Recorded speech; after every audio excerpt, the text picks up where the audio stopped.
Well, we've got windows, and no, I don't mean the Microsoft kind. I mean the kind that let air in, and that let light in, and that let you see outside, and we're about to have another one, and after that we'll have another one. So we got the first two in.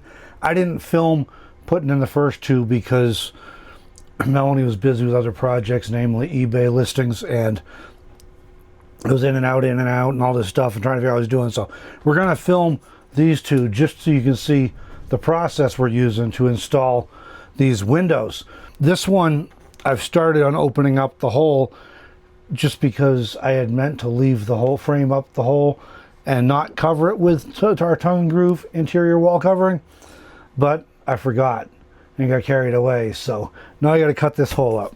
On the other side here, you can see we did leave a hole. I think I'm still gonna have to trim it down a little bit, but that's because our original idea, you've probably heard me mention this if you've been following along, we were going to put over the desk here, we were going to put our largest window, and the largest I could really go with because we're trying to retain right up here. We've got these hardwood horizontal cargo tie downs, and there's another one down here at 20 inches. So we're trying to stay within those because these are bolted to the truck wall all the way down. We want to retain that so that our walls are all attached to it. So I don't want to do anything to weaken up that whole system. So that dictated that either this was as high as we were going, or we were going like a short one up here. We went with rectangular, longer than high sliders, precisely because, well, for two reasons. One, because I couldn't find tip outs I liked, which would have been my first choice. This just worked with a space we had where we could fit windows without messing up things we didn't want to mess up. If you got a different design in your box truck, your situation might be different. Maybe you don't care about cutting up that tie down that's all buried in the wall, but we wanted to keep it. So that's where this fit. I wanted a nice big one there so that when I'm sitting here at my workstation at my desk doing my job, I got a nice window. Now, this is a trick I learned back in 1999 in the dot-com boom when I was doing software development at a little software company up in Montana. I had a big window, actually like it was like a bay window, or picture window, opening windows either side. I love to turn and look out the window and see the nice green and the trees in the backyard and the water fountain that we had out there and stuff. So I wanted to be able to look out the window while I'm working. I installed it this way instead of the other way for the simple reason that if we get a little rain happening while I'm working, that keeps the rain hitting me rather than the desk with a computer and stuff. So this was going to be the biggest one, and then they have bigger ones, but they weren't going to fit where we needed them to fit. So we were going to put a smaller one, a shorter one, over the kitchen. As soon as Melanie saw this one on the other side, she's like, I kind of want the same window on this side. So no argument from me. So we did the same windows. These are 32 by 18 windows. And this one, because the other side of the truck, the opening is in the back. They've got screens. There's some trim work needs to happen still.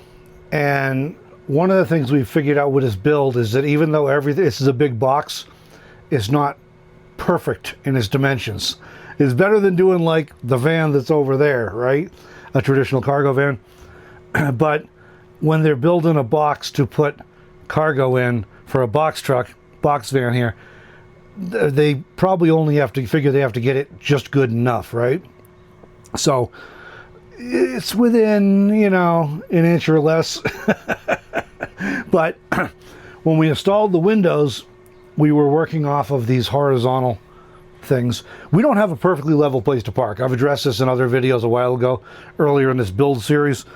If you don't have a perfectly level place to park and your truck isn't perfectly leveled, you can't use a bubble level or a laser level to figure things out.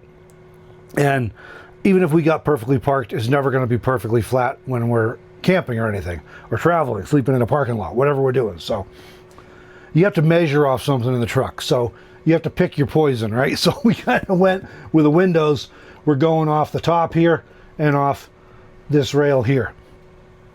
I'd already started the tongue and groove, and by putting on tongue and groove, we have to come up from the bottom. That's how you do it. You go from the bottom to the top. You can see there's a tongue here and there's a groove underneath, and so they kind of lock together, which is great. But we started on the bottom, then we put in the windows measuring off the top, and what we figured out is that it's not perfectly exact. So there's a little bit of this going on. So basically, our tongue groove is following the floor and runs downhill just slightly as it goes back. Or our roof runs uphill, take your pick. I don't know and I don't care, I guess. But the point is, when we got to doing nice square windows, yeah, there's a little bit of imperfection. So that'll all be hidden with molding and trim in time. But right now we're worried about getting things usable, and that's one of the more long-term putter projects we're going to do.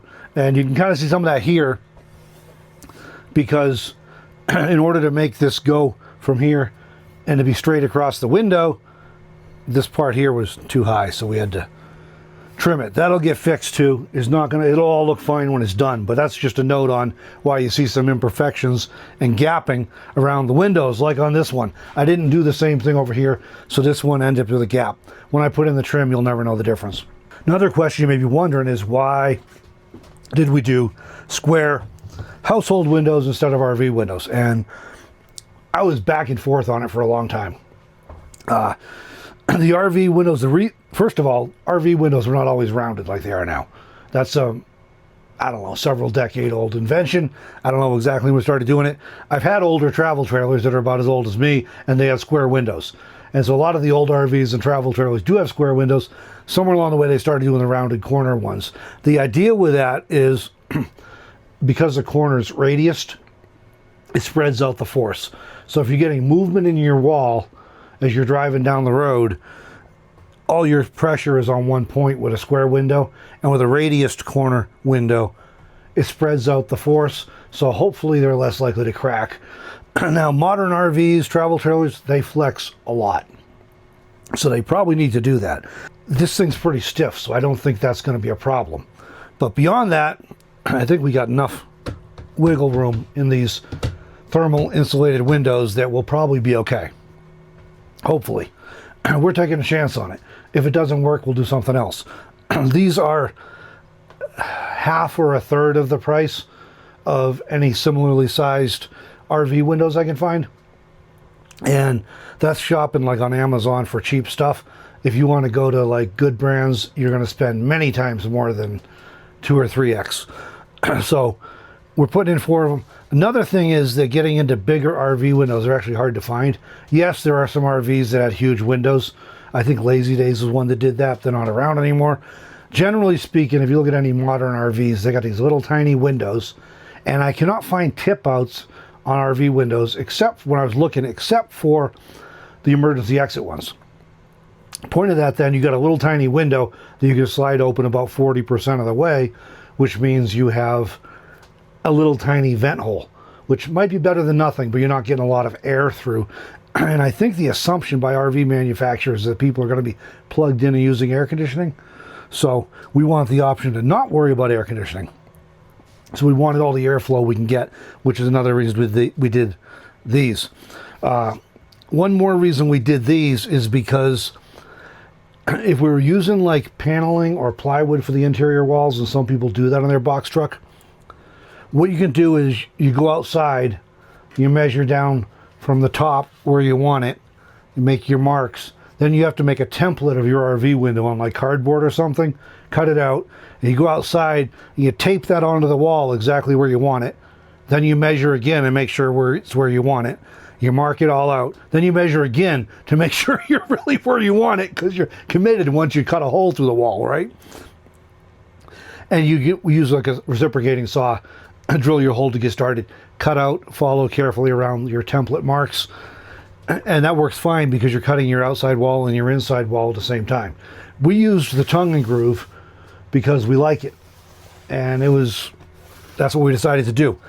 This stuff is very thin, and if you try and cut through this with a reciprocating saw, when you get towards the ends of it or towards the edges of the pieces, it will shatter. So I couldn't just cut it all through from outside. And I know from our travel trailer, which has the radiused corner windows, if I cut it out, put the windows in, and then I'm trying to build in around it with insulation and framing and interior trim, it's not going to work.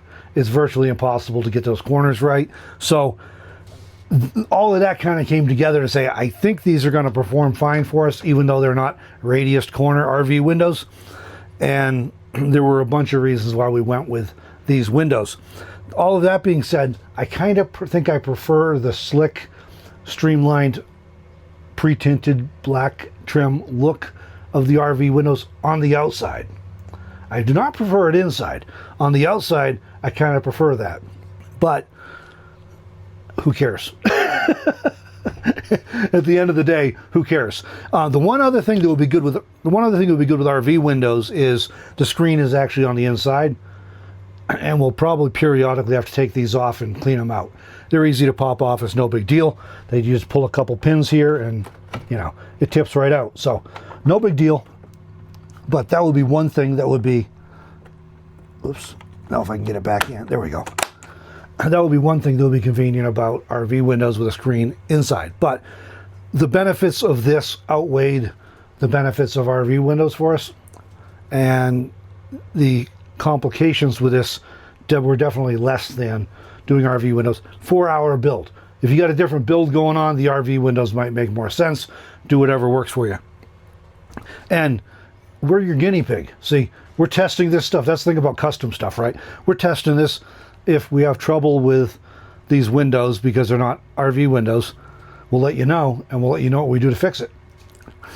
Well, we're putting 2 more in anyways, and so we were going to put, if you've been following along for a while, we were going to put the biggest one here, a slightly smaller one here. Specifically, I was looking at a 32 by 14 once we settled on this style of windows.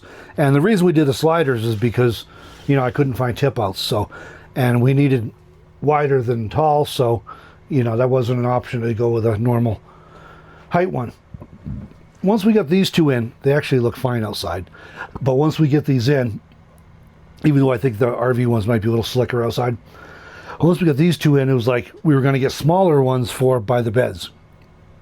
And then after looking at it and talking about it, we're like, why not just keep going with where we're going? Because it's only going to save us like $5 a window to put smaller ones in up there. And we're trying to get light and air in. Now, putting these in, well, I'll tell you, first of all, it was very intimidating cutting the hole out of the side of the truck to put this window in. Not because I haven't cut holes in vehicles recently. If you've been following along for a while, you've seen that. So I was a little surprised that I was intimidated. But I've put windows in traditional houses, but it was a little bit different here. So it was a little bit intimidating cutting a hole out of the side of the truck and hoping I got it all figured out and put it back together correctly. And it works. So that was intimidating. Where was I going with that? As soon as it was a hot day, I'm working out here. We've got the front windows open. You can't really see the pass-through now, but that's all we've got to get air through from the front. I have the back door open and our fan in the back running, and it was stuffy in here.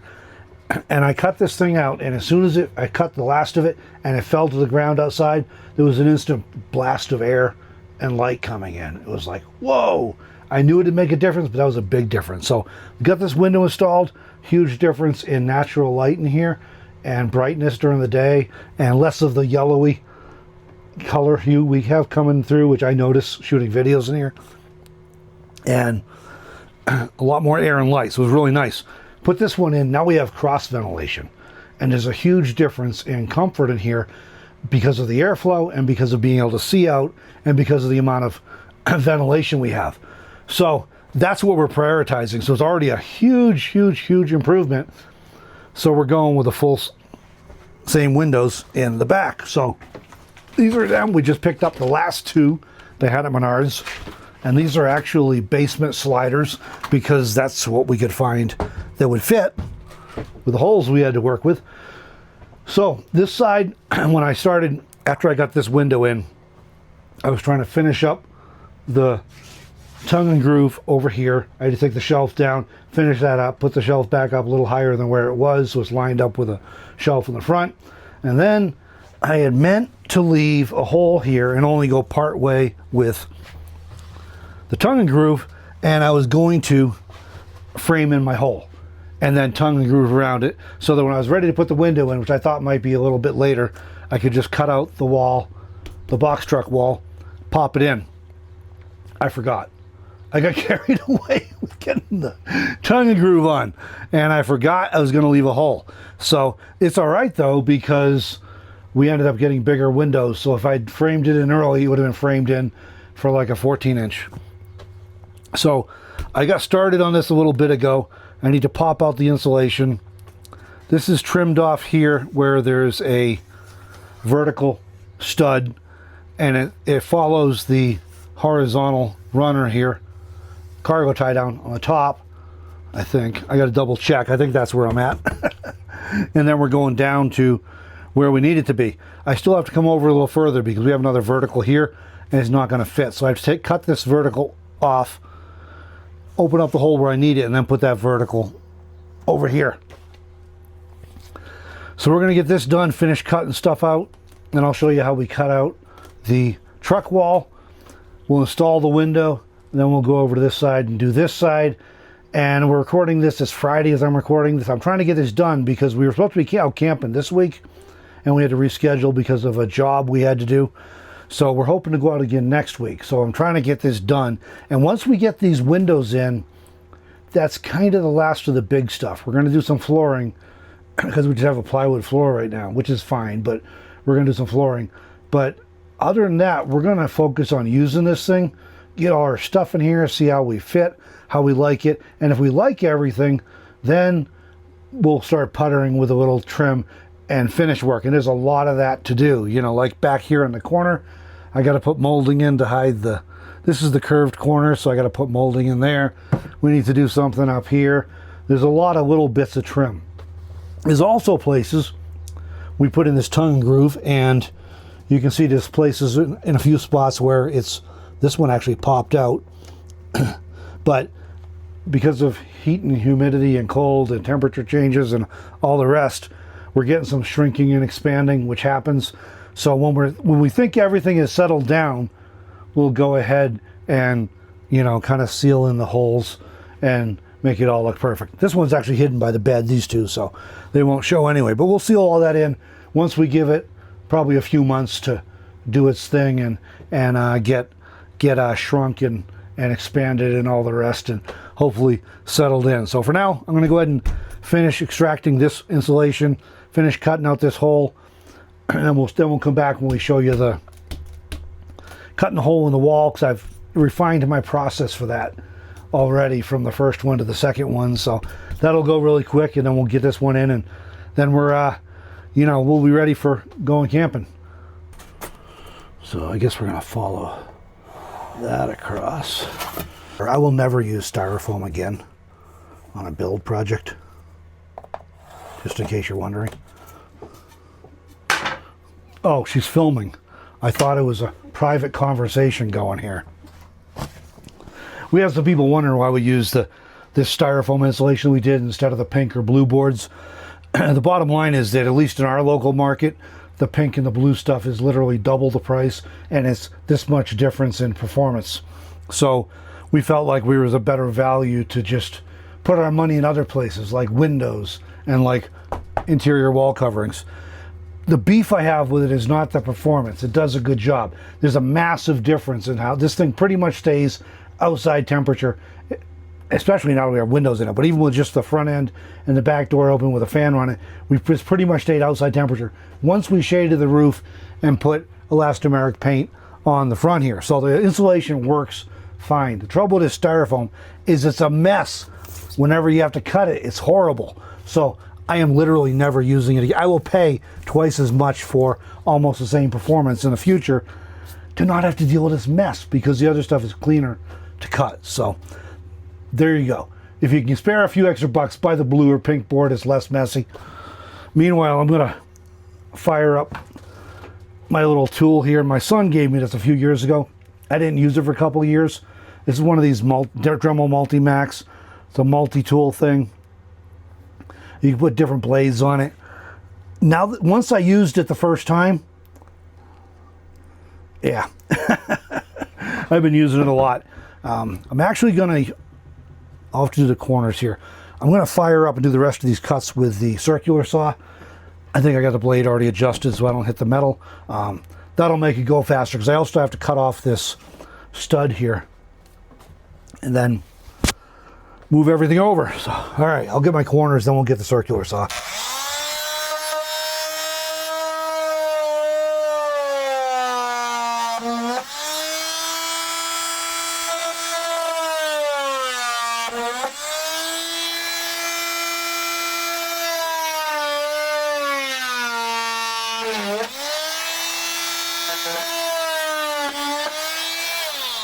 You can do that with a circular saw too, but because of the nature of the blade, because it's curved, you have to go a little past. So I'm trying to keep it nice and tidy. So, all right, let me, oh, it's right there.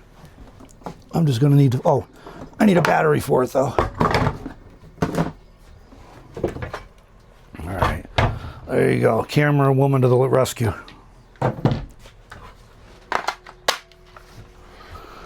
Make sure I'm not gonna hit anything here. Nope. Should be safe. All right.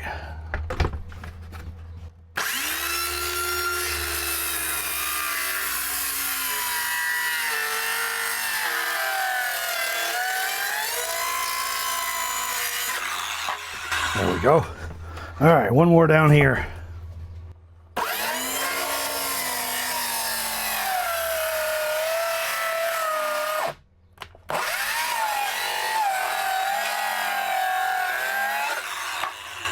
There we go. Now I'll use the Dremel to finish because I didn't quite get all the way through these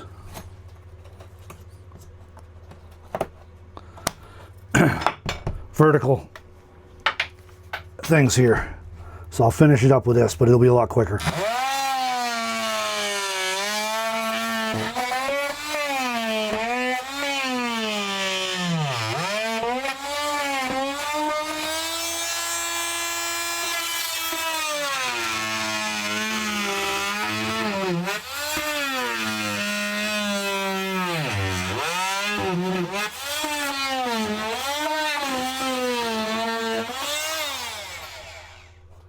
All the way off there.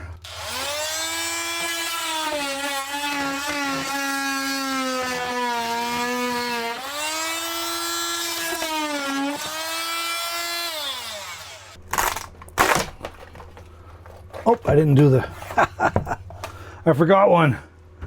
Don't mind me.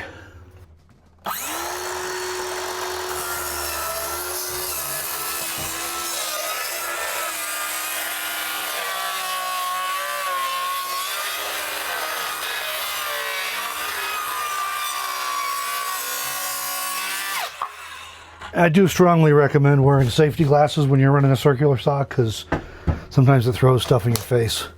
There we go. So yes, excuse me. It would have been faster if I'd remembered to leave this open, but it's all right because it would have been, I would have had to make it bigger anyway, so.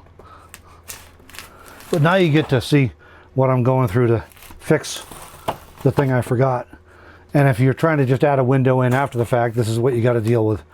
You got to get to your hole. So it's a lot like putting a window in a house, honestly. It's not that big of a deal, but it's easier if you know ahead of time. See if I can, there we go. Get that clicked back together. There we go. There's our window hole. If someone had a regular RV and wanted to add a window, is it kind of a similar process? There's a good question. I guess it's going to depend how it's framed up. Like ours is, our trailer is an ultralight, and it's a little bit like if you're familiar with truss roof designs, where they're engineered and they have all these weird, things. Our trailer is a little bit like that. It's a 1-inch aluminum framing, but it's all kinds of weird things. So you're going to have a hard time. It's all glued together. They have that, then they have styrofoam just like this in the middle, and then there's Luan glued, epoxied onto both sides, and you have fiberglass on the outside glued on. So in that case, you got to kind of find a hole, or else you risk cutting off studs that are going to affect the structure of the vehicle. If you've got a wood-framed trailer or RV, then yes, it's going to be very similar to this. You just want to figure out where your studs are, cut out your hole, and figure out how to secure everything in good. These particular windows, there's a couple different styles. These have they screw in from the outside. So you'll see it in just a minute. Actually, I can show you on this one right here. Then you'll see it again in a minute. But if you look here, you can see some screws on the outside. Normally, what you most commonly see is people using like stainless steel screws. The ones I bought were garbage and the head's stripped out on me. Even try to use the impact driver, so I use these instead, and I'll put a little paint on them. These have Torx bit heads and they don't strip. But you put 2 screws on each side and screw it in. You want to make sure it's nice and level.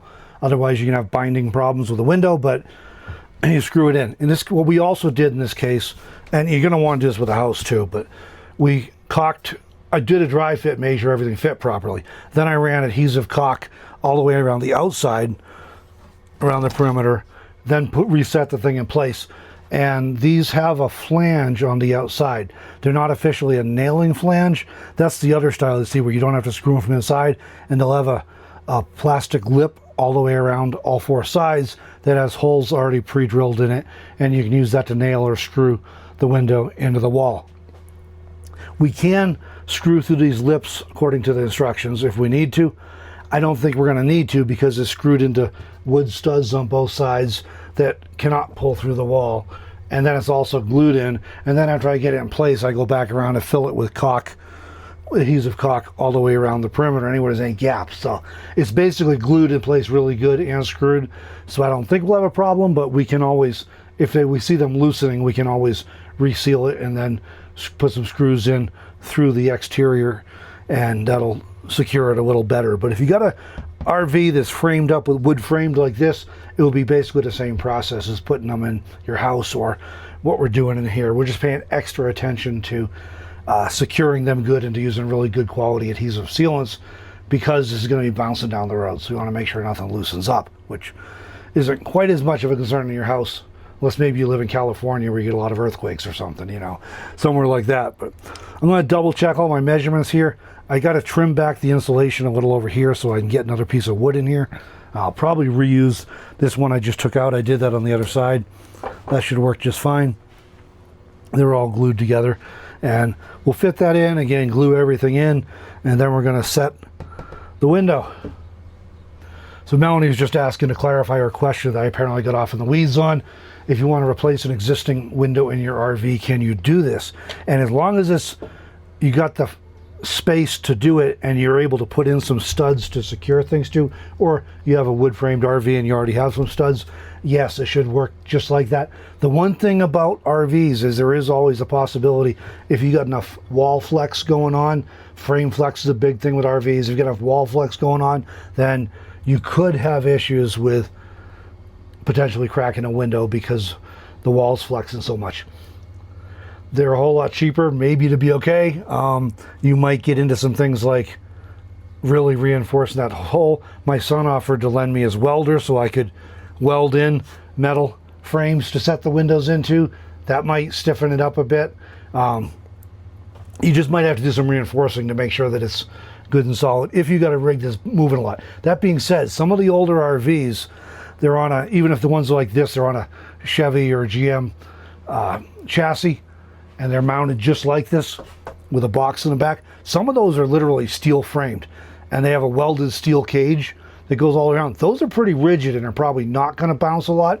And so I've seen some of those, again, into the 80s even, where they still have square windows because it's not a problem because you got a solid steel cage that's not allowing a whole lot of roll. So it kind of depends on the rig you got.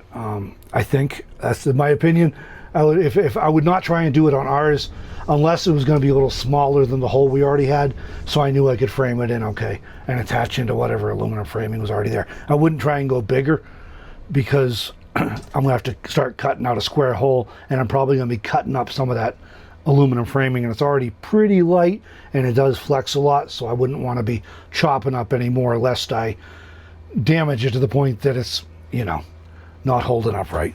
So all right, we're about ready to cut a hole here. I'm gonna have to notch out some insulation back here to get we'll figure that out in a few minutes so I can get another piece of framing over here on this side to screw into. But for now, this is the hole we want right here. And so this should work nicely. So 18 1/3, 18 1/3, about 32 1/4 this way, so that should be just perfect. So the way I'm going to do this, first of all, I'm going to grab some glasses so I don't get metal fragments in my eye, because safety third, as Mike Rowe said. And for those of you who don't follow Mike Rowe, that was his point, was that you're responsible for your own safety on a job site. Don't be trusting your boss or your corporate policies or whatever. So, all right, so this is where we're cutting this thing out. And what I did on the first one was I used the Dremel. Man, the styrofoam's awful for the whole thing. And it worked, but it took a while, and I wasn't quite as smooth with my, you tend to get a little scalloping using this for a longer cut. What I did on the window one, the kitchen one, the kitchenette window, was I used this to cut the four corners. I used the Dremel to cut my corners, just like you saw me do here, where I squared it off and then used a circular saw. But what I did over here was I squared off my four corners with the multi-tool, and then I used a jigsaw. I went outside, marked off lines with a Sharpie. You'll see me do this in just a minute here. Marked off lines with a Sharpie, and then I used a jigsaw with a metal blade on it to run the line and cut it out, and it went quite a bit faster, and it's a smoother cut. So we'll go ahead and get this started, and then we'll what did I do with my glass? There we go. We'll go ahead and get this started. We'll go outside and finish cutting it out from the outside.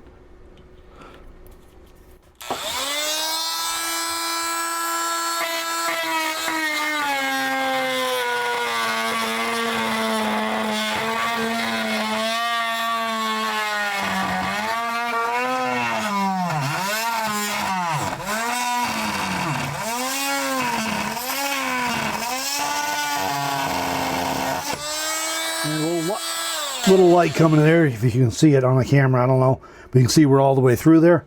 So we'll go ahead and square off the corner.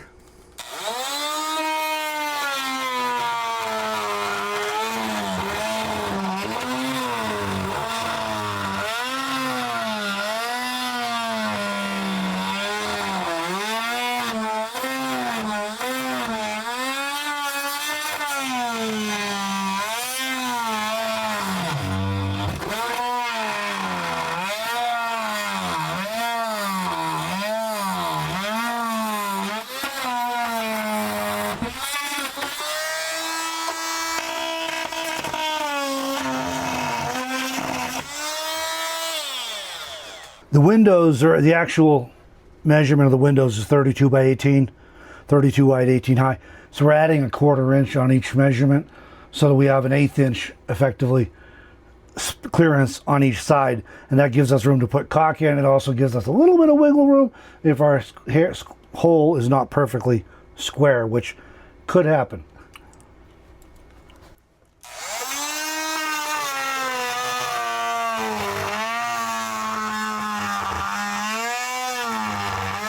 All right, got my four corners cut there. We're gonna go outside and finish cutting it. Real quick, I was just thinking as I was working on this, that we did have some comments about why did we screw in our paneling here, our tongue groove, instead of nailing it. And very simply, it's because we're in a moving vehicle that's going to be bouncing down the road.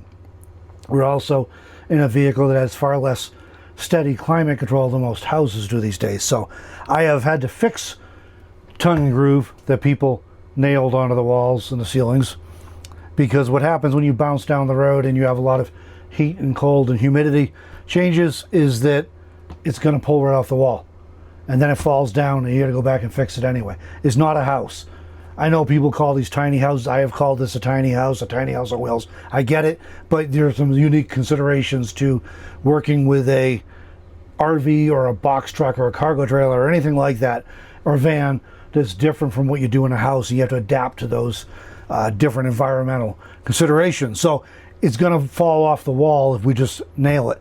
That being said, there is a way around that, and that would also solve us having some gapping here. You can glue it onto the wall and nail it, and that would work, because then the nails are only holding it until the glue sets, and it'll probably never come off. The catch is, if you ever have to take it off, you're taking it off in pieces and you're chiseling it off and breaking it off, because the construction adhesive is going to hold. I've already had occasions where I needed to remove some pieces so that I could get in and do some wiring or run wire or whatever. And that's something that this allows me to do by just having it screwed on, is I can come back around with my little impact driver here, put on the little bitty Torx bit, and I can zip these screws out and slip out pieces of the tongue and groove, do whatever I have to do, put it back in. That also means we have a piece gets damaged, I can get it out and replace a piece, which you couldn't do if it was glued on, and if you're gonna nail, you gotta glue. So that's why we did the screws. You also could do the screws like we did if you're worried about it, then go back and fill them all with wood putty and kind of hide them. We're not that worried about it. We want it to look decent in here. We don't care about that. We're going for a North Country backwoods type cabin feel. That's the design we're going for. I know some people like the more modern, ultra modern type look. If you're doing a build, you do whatever turns your crank, right? This is the style we like, is the natural kind of cabin styles. That's what we're doing, and within that context, we don't care if it's perfect, because if you have any actual real experience with backwoods cabins, they're not perfect. They work, they're not perfect. And I laugh every time I come across people these days who are referring to their McMansion as their cabin. That's not a cabin. That's why we did what we did, though. I'm going to go outside, mark this off, and we'll cut this out. You can see how I do it from outside, and it works pretty well that way. But now I know where my corners are, so I don't have to worry if I'm off by a quarter inch or half an inch or an inch or however much I might be off by. And I'll bring the Opez outside so I can plug my jigsaw into it. 'Cause my jigsaw and this tool are corded. This one my son gave me, so it's corded. The jigsaw I bought during the pandemic, and that was the only thing I get. I could hardly get that, so I'm just gonna put a hat on because the sun's really shining out there. So you can see here's the first one. We think they look just fine. I'll grant you the RV ones are a little bit slicker, but you know, it is what it is, right? We think they look fine, so we're putting another one in. And you can see over here our marks. Our floor is definitely off, because I thought this looked like it was going to be a little lower than this one. But that's measuring off the floor. It's exactly the same. So our floor is definitely off a little in here. You got to pick where you're going to measure, I guess. So this is where it's going in. It'll set a little lower than that one when you see it from the outside, but it's the same height off the floor. So that's like I said, unless you got a perfectly level spot to park and you can use a laser level or a bubble level, this is what happens. So it's a cabin. It's going to work just fine in any case. So I'm going to grab a 4-foot level and I can mark out my holes here. But you can see I got my 4 corners. So I'm going to use these corners that I've already cut to mark out with a marker exactly where I need to cut with a jigsaw. And then this will come out, and then we'll do a dry fit, make sure our windows, we don't have to trim anything before I caulk it up with adhesive sealant and stick it in. And then we'll screw it in, of course. But that annoys me that it's visibly off. But I measured from the frickin' floor, and it was exactly the same height. That's why I wasn't hitting that top one, because I don't know. It's a box truck. It's easy to assume that because it looks nice and square, like a big box, that everything's plumb and level and square, but that's really not the case. So, and you can see this mark here came with it. Somebody scraped down something. So obviously, with any kind of windows we put in here, we're going to have to be extra vigilant that we don't do something like that, but that predated us. I have not clipped anything with this truck. So anyways, we're going to put this level up here. I'm using a 4-foot level because it's nice and straight. I know that. So you could use anything as long as it's straight. And so I just got it carefully lined up with the holes already cut, and we'll just make our line. And now we know that I can stick a jigsaw blade through the cut I already made and just go up. You can drill holes in the corner and start off that. But again, because I wanted to make sure exactly where my corners were, I did it this way with a Dremel multi-tool.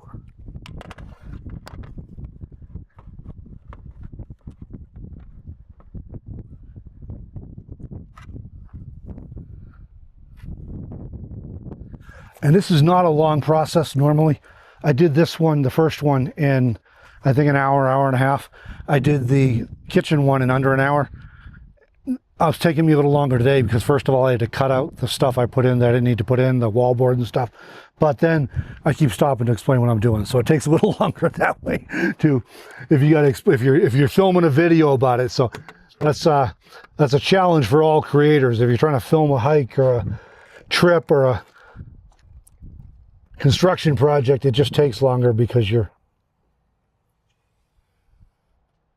filming it. So, and everybody else except for you all who are watching hopefully will think that we intentionally made this window a little lower than the back one, but it is exactly the same height off the floor. It's like 53.25 or 53.5 or something to this top line from the floor. But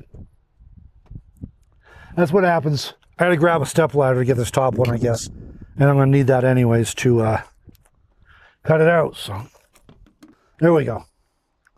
All right, there's our lines.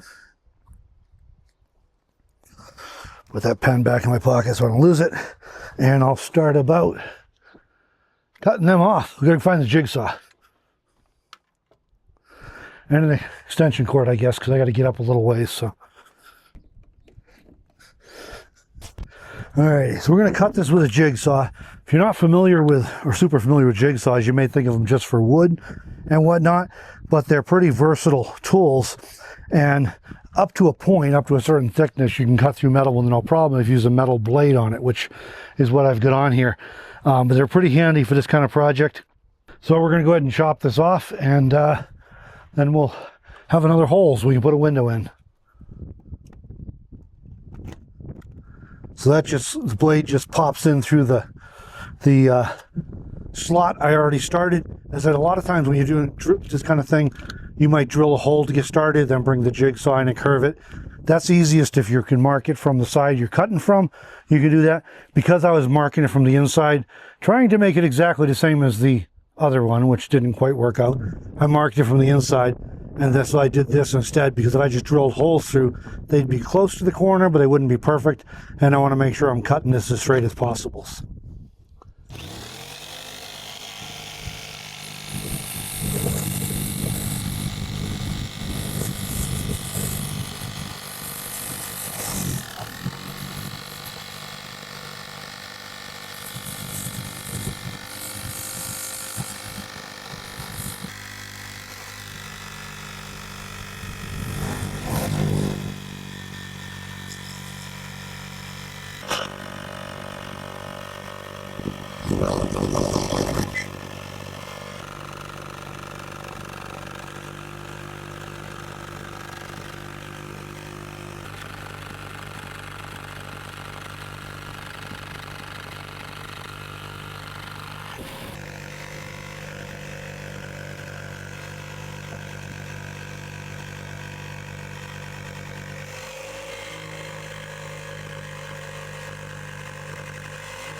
And there is our wall material in this box truck. You can see how thin it is.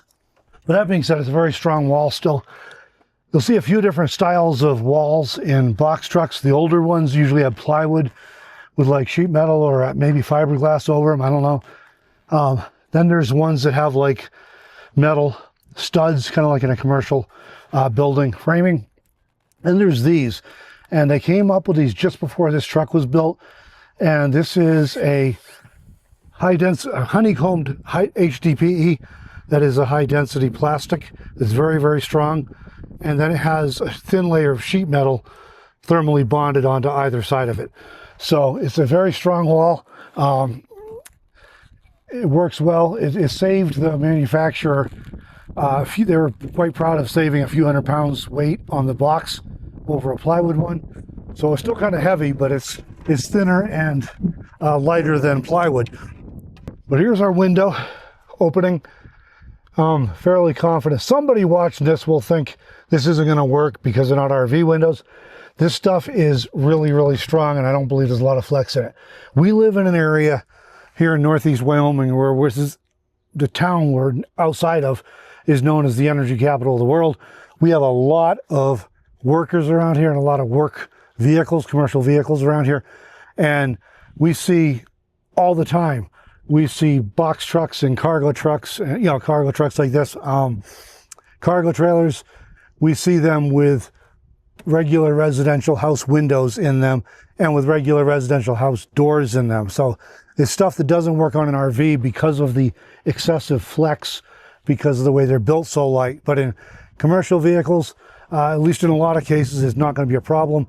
And we've also been seeing a lot of cargo people doing camper builds in cargo trailers and in box trucks and things where they're putting in residential windows. So again, I think it's fine. Now, if you had like the plywood walls, I don't know, maybe those would flex a little more. I'm not really sure. But this is a pretty stiff wall. I don't think it's going to flex that much. We're allowing an extra 1/4 inch each way, which means we have an 1/8 inch gap on either side that's getting filled with an adhesive caulk. That's going to allow for a little bit of movement too, if there is some movement. But I think we're going to be just fine. And we're doing is like a lot of people are doing with this style of vehicles, whether they're using them for campers or for work trucks and trailers. They just want some ventilation. So I'm going to grab that window, get the plastic off. We'll do a dry fit. We'll see how I did cutting this out, or if we need to do any trimming before we put it all back in. But as soon as we're sure that it fits good, then we'll caulk up this outside and stick it in, and we'll work on securing it with some screws. Then I'll go back around and caulk everything again to make sure it's water sealed good. But we don't want leaks. And this is where you're saying there's so much more light and air in here. It's incredible. So by the time we get one more in, we're really going to have a ton of cross ventilation. So it should be pretty comfortable when it's warm. We may eventually want to think about like some visors or something to deflect rain, but we'll get to that later if we get to it. All right, I'm going to grab a window here. Remember what I'm doing. Get the plastic off it, and we'll go do our dry fit, see how it works, in case we need to make any adjustments. Because it's not quite as fun having a bunch of adhesive caulk on there and then figuring out you got to trim it down some more. It makes a mess out of me and my tools, so we'll try and avoid that.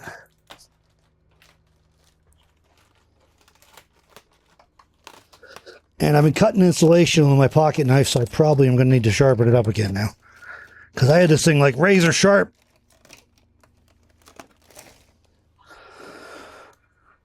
And it is warm today, but at least we have air moving through the box truck now. Where before it was kind of dead air. Even if the temperature was the same as outside, you just didn't have any air movement. So it was a little bit stifling. Look! Candy. Kidding. If you're a kid watching this, don't believe me. This channel's not for kids, but if you're a kid watching it, don't believe anything I say. All right, so here's our window, and I gotta open up the slider so I can get the screen off. And it's just got these little pins. There's 4 of them. And we're just going to loosen these up and we can pop the screen out. There we go. That gives me more to hold on to when I'm doing my dry fit. Put this up here on the desk for now so it stays safe.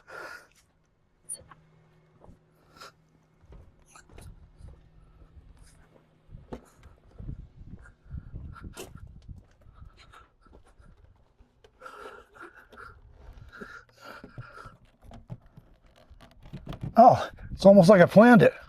Beautiful. All right.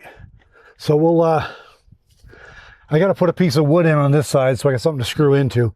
And then we'll be back and we'll caulk this up and pop it back in because it's working beautifully. And, you know, Got a fair bit of airflow in here. Love it. This is a good example of what I was talking about with having this screwed in but not glued in or nailed and glued, because I can remove panels like this right here when I need to get a piece off. And why do I need to get a piece off? Well, simply because I need to cut 3 inches or so back on this so I can fit in a vertical stud that's going to be glued in and towed into the one above it, and you know, all tied in, so that, and then this will be screwed back down to it. But I need to get that in there so we have something to screw the window into on this side.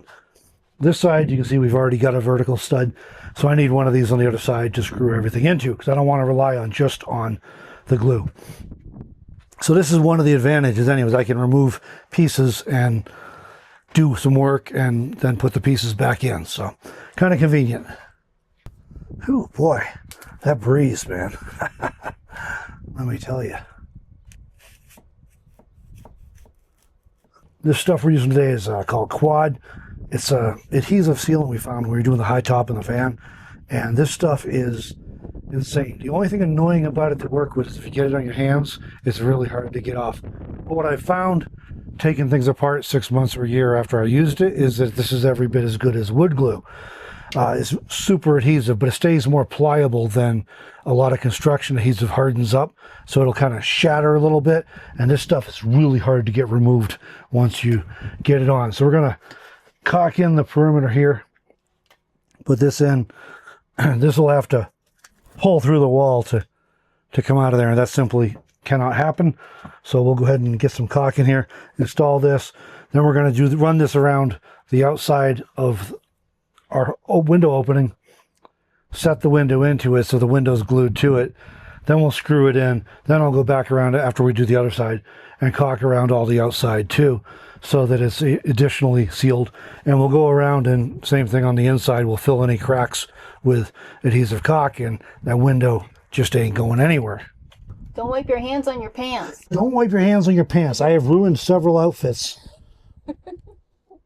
with it when I was working with this stuff, because I'd be in an inconvenient place and get it all over my hands and or my arm or whatever, and then I would end up wiping it on my shirt or my pants, and you know, they don't really look fitting for wearing in public then after that, because it does not come out in the wash. Siri apparently thinks I'm talking to her and is giving me web results that I didn't ask for. All right, I guess I'll tack a couple of these down, and then we can maybe put this back in, maybe. Now, normally you stack this stuff on from bottom up, and that's where we got into a little trouble with the box not being all square and plumb and all that stuff, with things wandering a little bit, but you know, it is what it is. You live in a vehicle, there's some things sometimes you gotta make concessions, and oops, come on, you know you want to go in. So, but this does allow us to slide out a piece and then slide it back in, so that's a good thing. So that is an advantage for us here. So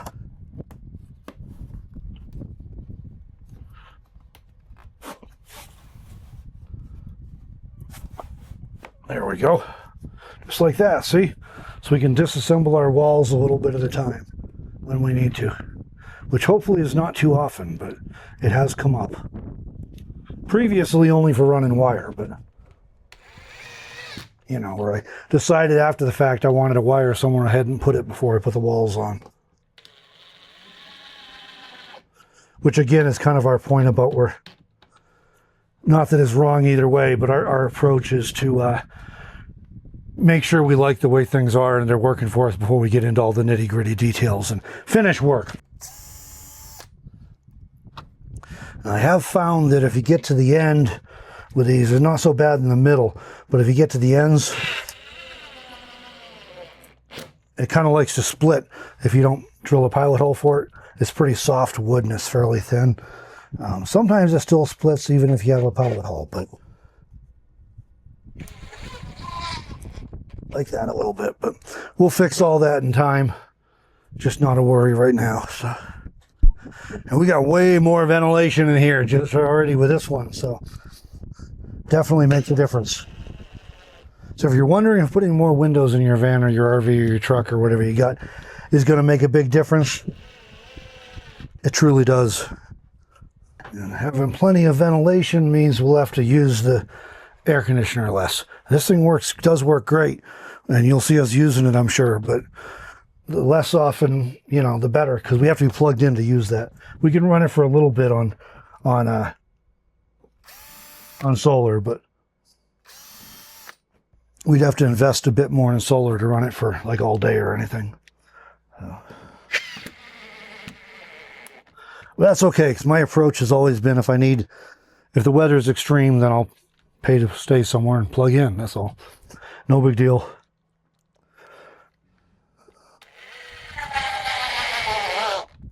I can cover a lot of county or state park fees or even RV park fees for the price of putting enough solar and batteries and everything in here to run the air conditioning long term consistently every day. So, all right, we're all back together. That's cool. So I'm going to go outside, goop up the outside with a nice line of caulk all the way around. Then we'll pop the window back in. Then we'll set some screws in. Now that we got somewhere to screw them into. So.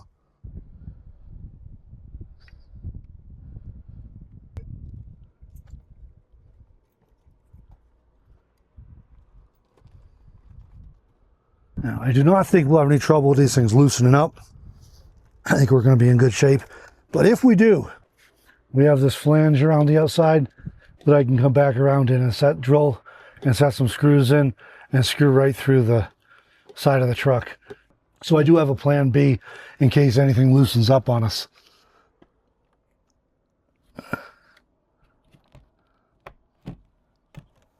There we go. Now, I'll set the ladder up against this. This is the trick I learned before. Hold it in place. I'll go back inside and put in a few screws to hold everything in place. And what I'll do is when I get inside, I pull it back tight against the wall of the truck to make sure we're snugged up good. Put the screws in, and then we'll recock it. And put the screen on last of all after we're done with the caulk, because otherwise, with my luck, I'll drip some of this goober's nasty, sticky stuff onto the screen, and we'll never get it out, and I'll have to pull the screen spline out and replace the screen. And I can do it, but I'd rather not do it if I don't have to. So I'm going to go find some screws and get this thing screwed in place.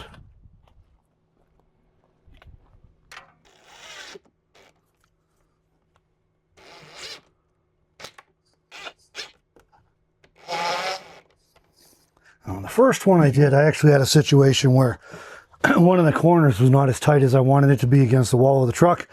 And so I had to take a screw out and pull it back in and reset the screw. So, well, look at, that's always a good sign if you can open and close the window with your pinky. That means you're not getting resistance on it from the window being torqued or whatever. So I'll find a couple more screws, throw these other two in on this side, and we'll move on to the other side then.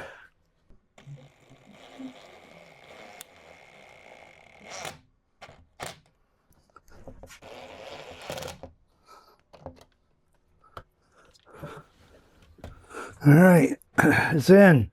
We'll still caulk and seal, and it'll get trim eventually, but I think that's going to hold up.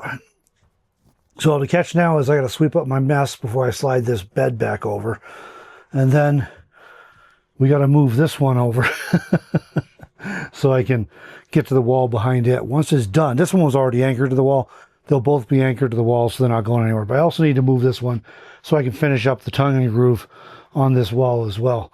So that'll get done here next. And yeah, we're going to have a lot more ventilation in here than we had a couple days ago. All right, 5.5. So that's where we're going to, I guess.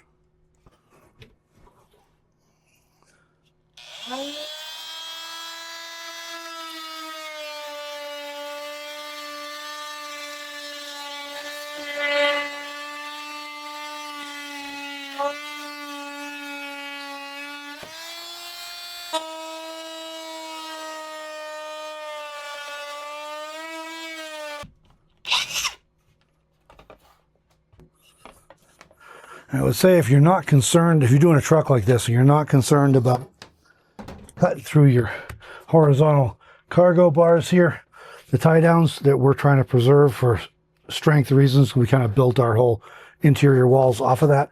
If you're not worried about cutting through them, you can measure down off of this rail here. That might give you a more consistent, try and keep things level. The catch is I'm skeptical at this point that it's completely level from front to back. I think there's probably some variation in it. Probably within an inch, but there's some variation. So just the way it is, I guess, right? All right, I need to measure and mark out how far down we got to come for our window here. So we need 18 1/4. Ooh, coming all the way down here. Here comes another one. Oh, right there.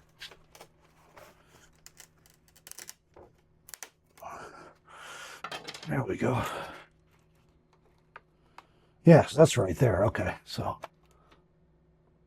we can just cut this off right where that is. Good. This evening, I guess I got to sharpen this knife back up again. This cutting styrofoam is a little hard on it. And we are moving this one forward a little bit relative to the other side. Because the other one starts here, and this one's going to start about here. And that's just because Melanie wanted it the window a little further away from her head while she's sleeping. So it won't be really noticeable that it's different anyways because of the design of this bed with a wall on the end of it. So you won't actually be able to compare them very well. So, but ultimately, it don't matter, right? We're putting them where we want them. You buy an RV, you're stuck with where they're at. But you do a custom build, you get to put them where you want them. And this stuff is like a sound barrier sheet. So if we end up with, well, I took some off here, so we'll put it back on here, for example. I don't know how much difference it's going to make, but we'll try. And maybe it'll help. All right, here goes.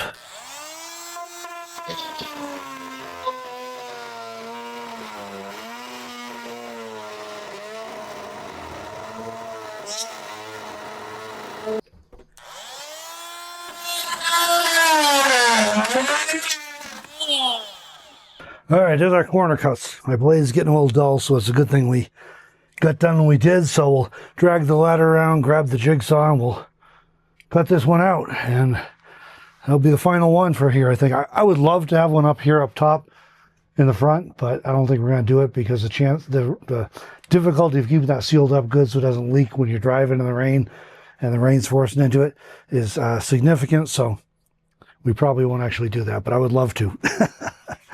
So it may be just our 4 windows here we've put in now, and we got the one in the door here, and then we have the vent in the corners. I think that's probably going to be where we leave it at, but who knows?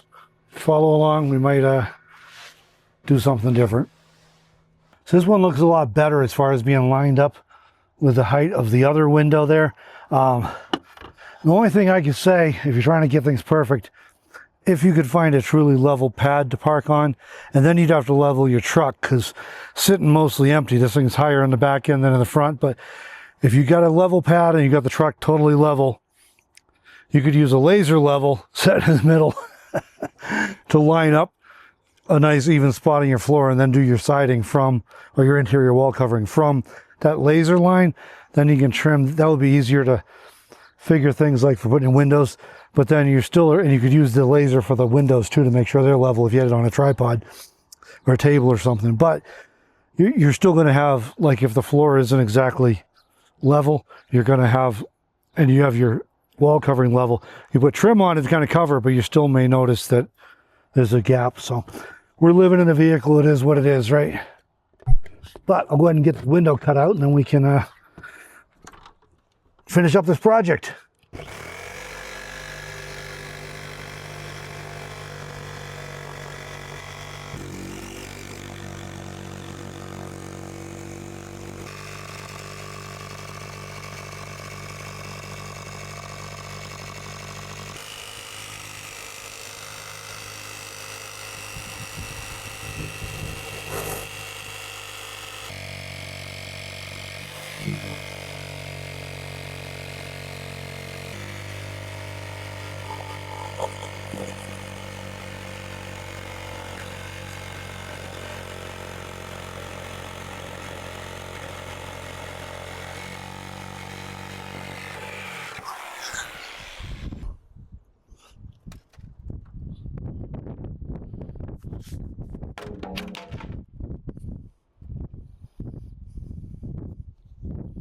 Thought maybe I'd missed a corner or something.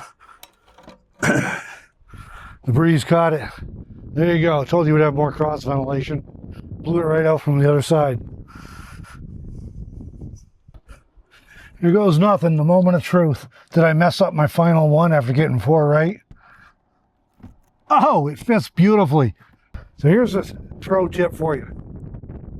If you're taking on a project like this, find somebody else's truck to work on first. By the time you do it on somebody else's truck or RV, you'll be all practiced up for your own. All right, yeah, I'll grab some caulk and I guess we'll get this fitted in, huh? I got my hand to rest. Every time I do a big caulking job, I say I need to get one of them Ryobi cordless powered caulk guns. But I don't actually do this all that often, so it really is hard to justify it. But when your hands are falling off from doing a lot of caulking, it'll be nice.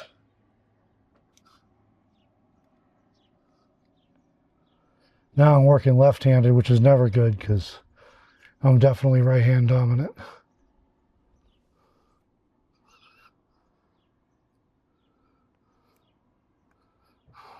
There too. And I'll set this in once again for the last time, hopefully. Yeah.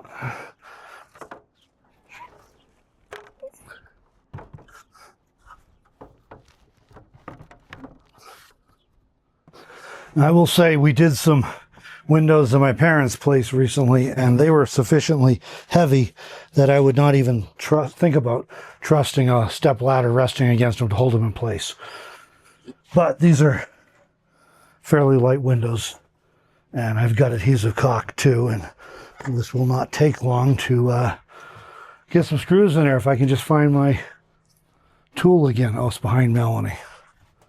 Camera lady's hiding it. I gotta change bits again too. A minor hassle changing bits, but the quick release on this thing is beautiful because it's just that quick. Pull the collar up, releases. So super quick, keeps it from being too painful.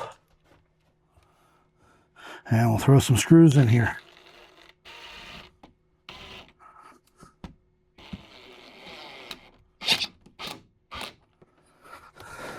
Okay, opens and closes beautifully even with a pinky finger.